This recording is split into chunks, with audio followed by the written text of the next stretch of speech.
I woke up in a barn, like an actual barn. Not a rustic Airbnb, not some Instagram-worthy glamping setup. An actual barn, complete with hay bales, dust motes in the sunlight, and the low grunt of a cow somewhere off to my left.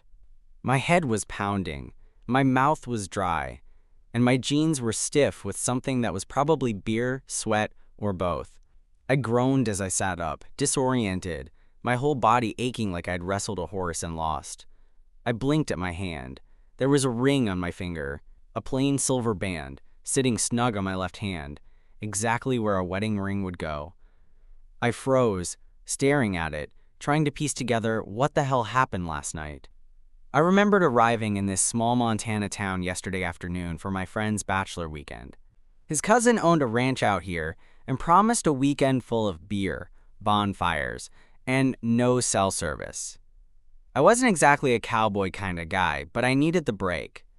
I remembered drinking. A lot. Some sort of homebrewed whiskey that went down too easy. I remember dancing on a picnic table to a Luke Bryan song I didn't even know I knew the words to. Then, nothing. Just a black, blurry void where the rest of the night should be. The barn door creaked open, and I jumped, heart slamming in my chest. A man stepped inside, backlit by the morning sun. He was tall, broad shoulders, tan skin, boots kicking up bits of straw as he walked. He wore a flannel shirt rolled to his elbows, faded jeans, and a cowboy hat that somehow didn't look ironic on him. He was carrying 2 steaming mugs of coffee. "Well," he said, a slow grin spreading across his face as he took me in. "Look who's finally up. How's my husband feeling this morning?" I blinked. "What?" He held out one of the mugs. "Coffee first, questions after." I took it without thinking. The heat from the mug grounded me, if only slightly. "What did you just say?" He took a sip of his own coffee. Said, "How's my husband feeling? You don't remember anything from last night?" "No," I said, more sharply than I meant to. "I mean, I remember the beginning. The drinking, dancing. And then..." I trailed off, glancing again at the ring. "Are you serious?" He leaned against a wooden post, smiling like this was just another Tuesday. "You proposed, actually. Right in front of half the town. It was real sweet. Slurred, but heartfelt." I stared at him. "That can't be real.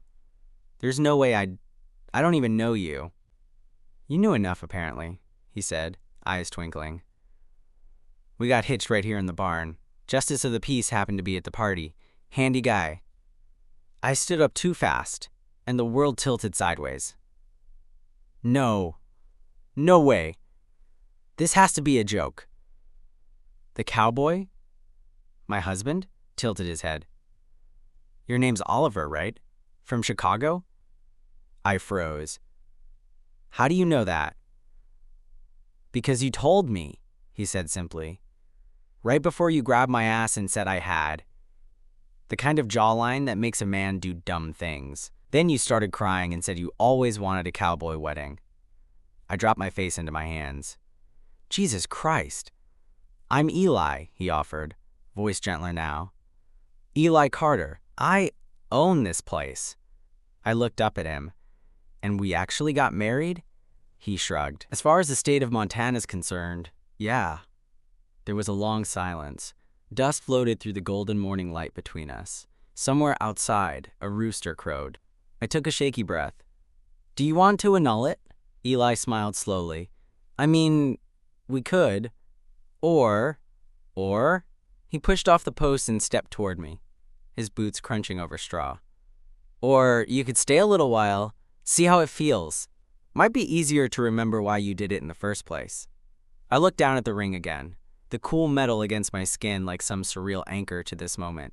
This had to be the weirdest morning of my life, and somehow, it wasn't entirely unwelcome. Eli didn't seem in any kind of hurry. I, on the other hand, was spiraling. I sipped the coffee he gave me. It was strong, black, and exactly what I needed, even though the heat from the mug didn't do much to settle the cold panic clawing its way up my spine. He leaned against the barn wall like we were just catching up over brunch and not standing here in the wreckage of my blackout wedding. "Okay," I said, taking another sip. "Walk me through it. From the top. What exactly happened last night?" Eli's smile crooked a little, like he'd been waiting for that. "Well, after the whiskey tasting, he said you were pretty loose, kept calling me Marlboro Daddy, which, I'll be honest, was new." "Oh, God." "Then you challenged 3 locals to a line dance-off. Lost horribly, but you were committed. Shirt came off at some point." I groaned. "Then you disappeared for a bit," he continued. "And when you came back, you had this look, like you'd made a decision. You walked right up to me, got down on one knee. No, I cut in, horrified, and said, and I quote, 'Eli Carter, if you don't marry me right now, I'll die of longing under this rustic moonlight.'" My jaw dropped. "That doesn't even sound like me. You had a poetic streak last night. Honestly, I was flattered." I shook my head, trying to take it all in. "And you said yes?" "Well, you were real persuasive. And charming. And honestly, kind of adorable. You kept asking if I believed in fate. Told me I had. The hands of a man who could fix a heart or a fence. Kill me." "You cried when I said yes." I looked up at him, and for a second, there was no teasing in his eyes. Just something steady, warm. "And we actually signed paperwork?" "Yup, my cousin's a notary, and the justice of the peace lives 5 minutes away. Small town perks." "Did we sleep together?" Eli's brows rose. "You really don't remember anything, huh?" I shook my head. He took a long sip of his coffee, then looked me dead in the eye. "No, we didn't." Somewhere in my chest, something untwisted. He didn't say it like he was proud of himself, just calm. Respectful. "You passed out before we even got back to the house. I carried you upstairs. You curled up in my bed and started snoring before I could even take your boots off." I blinked. "So I just slept?" He nodded. "Like a rock." I set the mug down on a nearby bale of hay.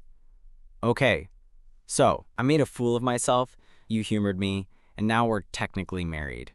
"Yup." "Why are you so calm about this?" Eli grinned. "Because you're not the first guy to lose control out here, Oliver, and because I don't regret it." I opened my mouth, then closed it again. "Look," he said, straightening up, "I know this probably feels like the beginning of a disaster, but it doesn't have to be. Nobody's forcing you to stay. We can file paperwork, undo it all, chalk it up to a wild night. But, he said, stepping closer, you could also take a couple days. Stay here, catch your breath. We get to know each other. Sober. No pressure. Just see how you feel." I looked around. The barn. The fields just visible through the slats. The quiet. It was the first time in months I hadn't heard the buzz of my phone, or felt the weight of a dozen obligations pressing down on me. And this guy, this tall, kind-eyed cowboy who apparently married me in a haze of moonlight and bad whiskey, was offering me space. "All right," I said slowly. "A couple days. I'll stay. But no cowboy stuff, no riding horses, no baling hay, no wearing chaps." Eli chuckled. "You sure about the chaps?" I gave him a look. He raised both hands. "Fair enough. Come on, let's get you cleaned up. You smell like spilled bourbon and heartbreak."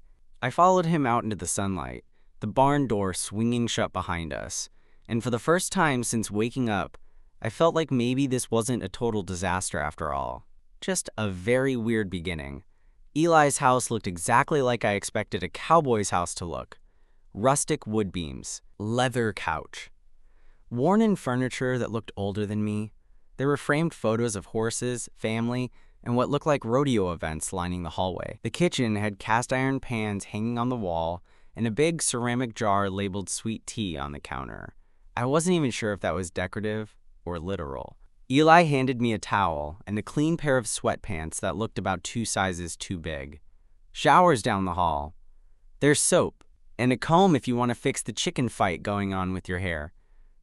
I gave him a weak smirk, then made my way to the bathroom. The hot water was a miracle.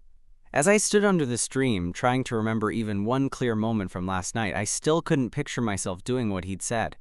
Proposing, crying, calling him Marlboro Daddy, but the ring on my finger said otherwise. And Eli didn't seem like the type to lie. There was something steady about him, like he was used to fixing broken gates and waking up at dawn, not playing games. I toweled off, changed, and shuffled back out into the kitchen. Eli was at the stove, flipping something in a cast iron skillet. "You ever had fried eggs and cornbread for breakfast?" he asked over his shoulder. "I've had Pop-Tarts and espresso on the train. Does that count?" He chuckled. "Sit. You need something in your stomach besides regret."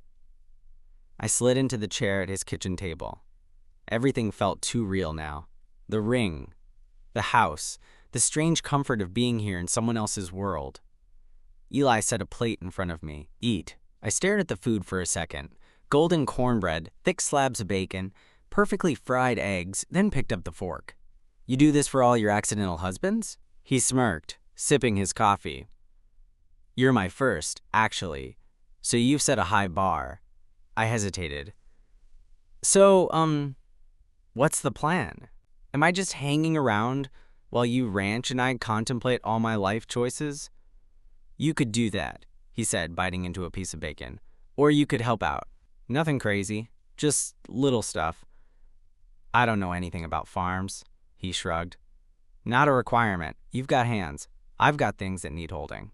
I tried not to think too hard about that sentence. He nodded toward the window. "See that building over there? That's the workshop. I've got a busted water pump I could use a second pair of eyes on. Won't I break it? Maybe.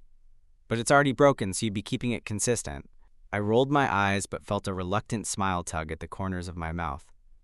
We finished breakfast, and I followed him outside. The morning was bright, the sky a kind of blue that looked photoshopped. Fields stretched in every direction.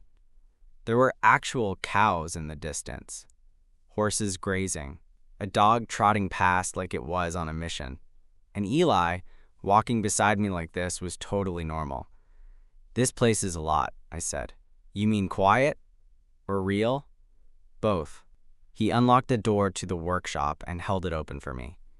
City boys usually panic when things aren't plugged in or making noise. "I'm not panicking," I lied, stepping inside. He looked over at me, amused. "You're twitching like someone forgot to charge your AirPods." The workshop smelled like sawdust and old metal. Tools lined the walls, and in the center was a workbench with what looked like a disassembled water pump laid out like a patient on an operating table. Eli got to work immediately, sleeves rolled up, forearms flexing as he adjusted something. I hovered awkwardly, unsure of what I was supposed to do. "Here," he said, handing me a wrench. "Hold that bolt down while I tighten this." I crouched beside him, our knees nearly touching. He smelled like soap and the outdoors, and somehow it was way more distracting than it should have been. "You good?" he asked, noticing the way I was staring. "Yeah, just adjusting to everything." He didn't tease, didn't push, just nodded and kept working. After a few minutes of silence, I asked, "You ever been married before?" "Like, for real?" "Nope." "Why not?" He tightened another bolt before answering. "Never met someone who made me want to try." The pause that followed was so long I almost didn't realize I was still holding the wrench. Then he added, "Until last night, apparently." I looked at him, but he didn't look at me. He just kept working, calm as ever. Something shifted in my chest. I wasn't sure what it was yet, but it was definitely shifting. By mid-afternoon, I was sweating through the borrowed sweatpants, dirt smudged on my hands, and my back aching in ways I didn't think were medically possible, for a guy who spent most of his time hunched over a laptop in coffee shops. Eli had me helping patch a fence near the back pasture, mostly handing him nails and keeping boards steady while he worked. I didn't do much, but he made it feel like I was pulling my weight. We didn't talk much after the workshop. Just little things. How many cows he had, how early he had to wake up, which neighbor's rooster was basically a war criminal. But the silence wasn't awkward. It was the kind you settle into, like an old hoodie or a playlist you know by heart. As we hammered in the last board, Eli looked over at me. Not bad for a city boy. I wiped the sweat off my forehead with the back of my arm. Not bad for someone who got married to a stranger last night. He smiled at that. You keep bringing that up like it's a bad thing. I opened my mouth to reply, but then stopped. Because the truth was, I didn't know if it was a bad thing. I should have been freaking out. I should have been on a plane by now, back to Chicago, explaining to my friends how I accidentally married a cowboy during a blackout bender.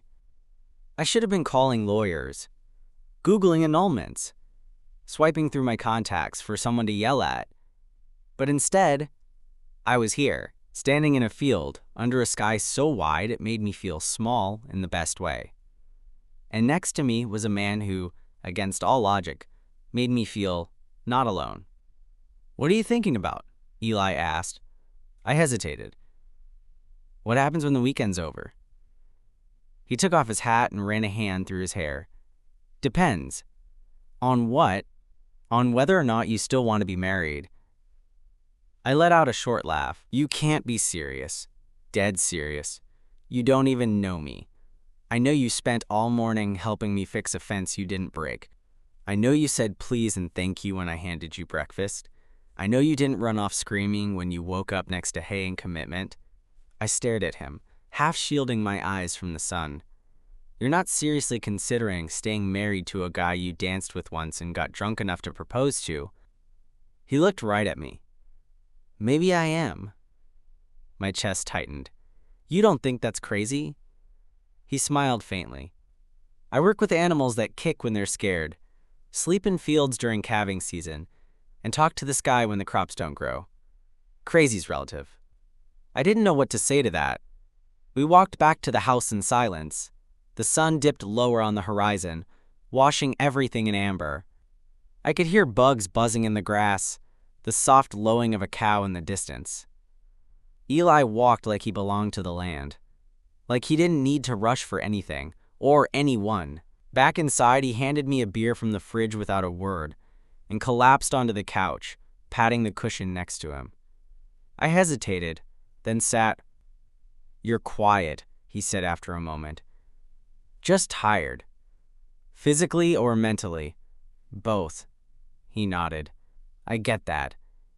I sipped my beer and glanced at him. You're really okay with this? With me? Even if I don't know. A mess? He shrugged. Everyone's a mess. You're just honest about it. We sat like that for a while. Shoulders close but not touching. The hum of the fridge in the background. The last light fading through the windows. At some point, he turned to me. Can I ask you something? Sure. If you hadn't blacked out last night, do you think you still would have said yes? I stared at the ring on my hand. The metal caught the light, faint and warm. I don't know, I said honestly. But I'm not sorry I did.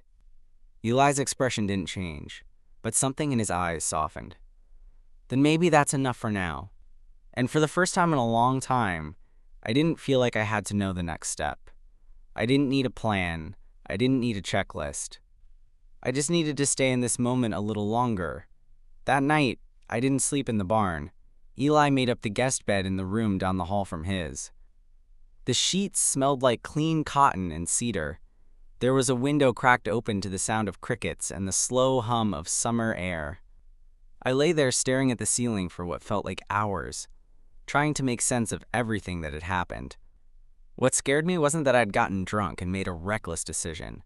It was that now, sober, I wasn't sure I regretted it. The next morning I woke up to the smell of bacon and coffee. Again.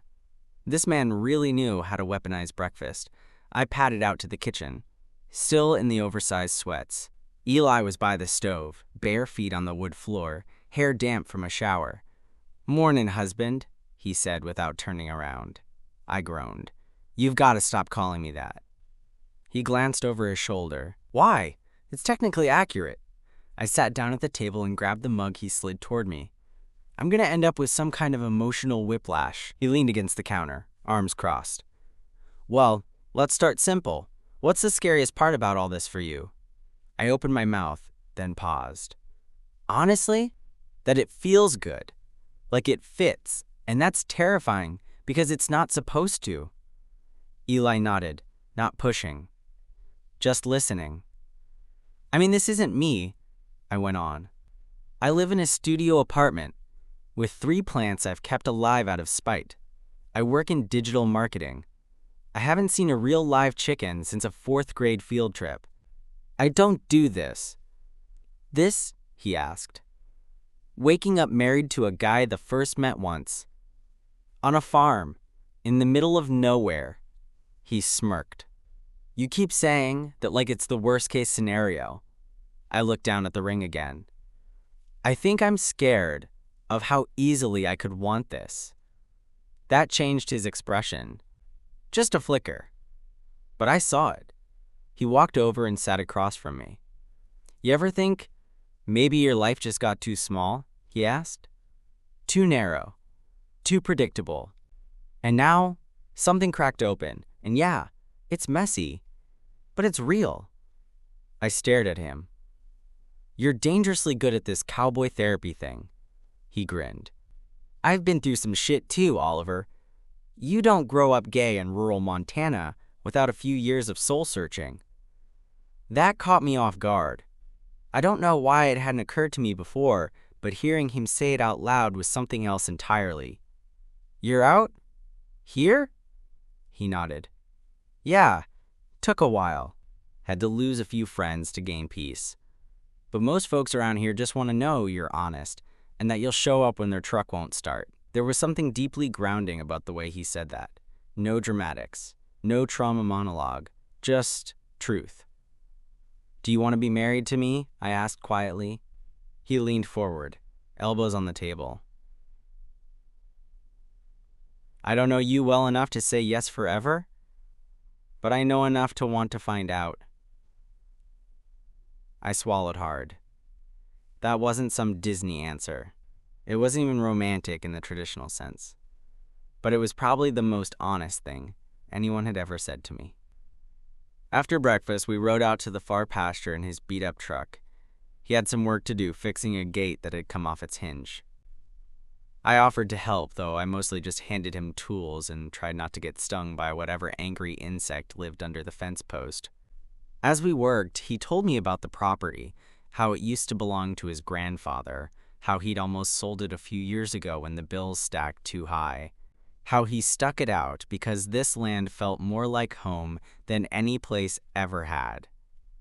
"You talk about this place like it's a person," I said, brushing dirt from my hands. "Isn't it?" he replied. "It's got moods, it changes on you, but if you take care of it, it'll take care of you." I looked out at the hills, the golden fields, the horses in the distance. It felt insane, but part of me already didn't want to leave. That night, we sat on the porch. A storm was rolling in. Nothing dramatic yet. Just a rumble in the distance and the wind picking up. Eli handed me a beer and sat beside me on the porch swing. We didn't say much, and for once, I didn't feel like I had to fill the silence. When he reached over and rested his hand lightly on mine, I didn't pull away, not this time. The storm rolled in fast, turning the evening sky dark, even though it was only early night. Thunder rumbled over the distant hills, and the wind rattled the edges of the porch roof. I should have been anxious, trapped in a world I didn't understand, married to a man I barely knew. But instead, I felt calm, safe, weirdly, completely at ease. Eli didn't say much. He just sat there beside me, hand brushing mine now and then, a touch that lingered just long enough to make my stomach twist in a way I hadn't felt in years. Finally, he broke the quiet. "You know, Most people freak out after a night like yesterday. Wake up, see a ring, and run. Not you. I laughed, dry and nervous. I feel like I should be freaking out. He tilted his head and looked at me, amber light from the porch lamp catching the edges of his face. You're not. You're curious. That's different. I didn't argue. Curiosity was definitely the right word.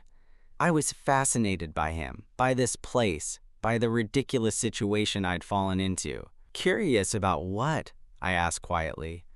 Everything, he said. Me, you, this mess, how it all fits together, even that ring. My fingers brushed against the silver band. I hadn't taken it off once since waking up. Part of me was terrified it would all dissolve if I did. Eli scooted a little closer, his shoulder nudging mine. The warmth radiating off him made me aware of my own pulse, hammering against my ribs. You sure you want to stay? He asked, voice softer now. I think so, I said honestly. I don't know if it's a good idea, or if I'm just too hungover and desperate to make sense of last night. But, yeah, I want to see where this goes. He smiled, that slow, crooked grin that made my chest ache. And just like that, the distance between us shrank. His hand found mine again, this time holding it, fingers entwined. Good, he said, because I don't do half measures. We stayed like that, swinging slowly on the porch swing as the storm rumbled over the fields. Rain began to patter against the roof, soft and rhythmic. I leaned my head on his shoulder. He rested his cheek lightly against mine. For the first time since waking up in a barn, married, with no memory of proposing, everything felt right. Wrong in the world's eyes, maybe, but perfect in that tiny, chaotic bubble we were in. Hours passed like minutes. The storm softened. Eventually, we went inside, settling onto the couch in the living room. Eli draped an arm around my shoulders. I leaned into him, tired, drunk on adrenaline, exhaustion, and something I couldn't quite name yet. Stay with me tonight, he murmured. Don't think about the ring, the wedding, the mess outside. Just stay. I didn't hesitate. The thought of leaving that warmth, that calm, felt impossible, and so I stayed. We didn't need to talk. We didn't need to define anything beyond the quiet, shared heat of the couch. His chest rose and fell against mine, his arm draped over me like a shield, and in the dark, with only the soft hum of the rain on the roof, I realized that maybe the messiest nights could lead to the best beginnings. I drifted to sleep in his arms, a city boy married to a cowboy, in a house that smelled like sawdust and coffee, and for the first time, I didn't question the absurdity of it. I just felt home. I woke up to sunlight spilling across the living room floor. My head was clear for the first time since the barn, but my body was tangled against Eli's on the couch. Somehow, in the middle of all the chaos, I had fallen asleep in his arms. He stirred, half awake, and muttered something that sounded suspiciously like my name. His chest rose and fell in a slow rhythm, and the warmth radiating from him made it impossible to move without brushing against him. I stayed still, afraid that one wrong move might shatter whatever fragile calm we'd found. Morning, he said, voice rough from sleep, eyes squinting at me. Sleep well, husband? I froze for a second before I remembered the ring. My fingers instinctively went to my left hand. The silver band was still there. Not fake, not a dream. Yeah, I said, voice barely above a whisper. Sleep. Okay. He smirked. Good. You know, legally speaking, you're stuck with me now. I rolled my eyes, trying to joke, but the reality of it made my stomach twist. Yeah, don't rub it in. He laughed softly, brushing a hand through my hair. I'm not rubbing it in, just stating the facts. We got up, eventually, and headed into the kitchen. Breakfast was quieter than the day before. The storm had passed, leaving a crispness in the air that made the fields outside shimmer. I kept sneaking glances at Eli, watching the way sunlight caught the edges of his hair, the subtle curve of his jaw, the way he moved with ease and purpose. "Oliver," he said suddenly, catching me staring, "you don't have to pretend like you're used to this, or that you're not freaked out." I shrugged, awkwardly sipping my coffee. I don't know what's normal anymore. Last night, waking up in a barn with a ring on my finger, I don't even know how to process it. He nodded, like he understood more than he let on. "That's fair, but you know what? Life's weird like that sometimes. Hits you with chaos, makes you question everything." And then, he reached out, brushing my hand lightly with his. "Sometimes it gives you something that feels right." I didn't respond. I couldn't. The truth was, he was right. It did feel right. Wrong to anyone else, maybe? But here, with him, it felt like I had been waiting for this without even knowing it. "You don't have to answer now," he continued, "or tomorrow. But staying even a day, a week, whatever, you might see why it happened. Why we're here." I looked down at the ring again, then back at him, the man who had casually married me in a haze of whiskey and moonlight, who now stood calmly in his kitchen, waiting, patient, grounded.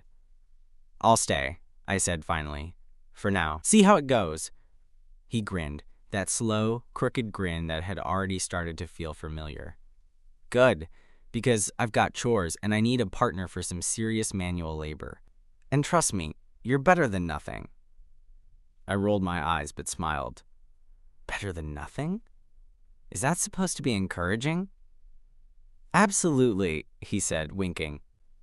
And as the morning sun warmed the kitchen, I realized that I wasn't thinking about going back. I wasn't thinking about Chicago or my apartment or the life I had left behind. All that mattered was here, now, with him. For the first time, the chaos of last night didn't feel like a mistake. It felt like a beginning.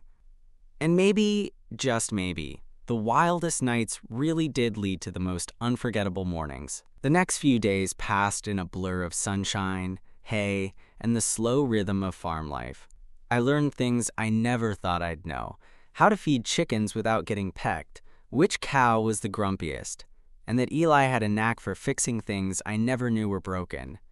He didn't treat me like a guest. He treated me like a partner, a husband in training. Every glance, every small touch, every easy laugh between us built a bridge I didn't know I needed. One morning, we were mending a fence together. Sunlight poured over the field, dust motes dancing in the air. I handed him a hammer, and our fingers brushed.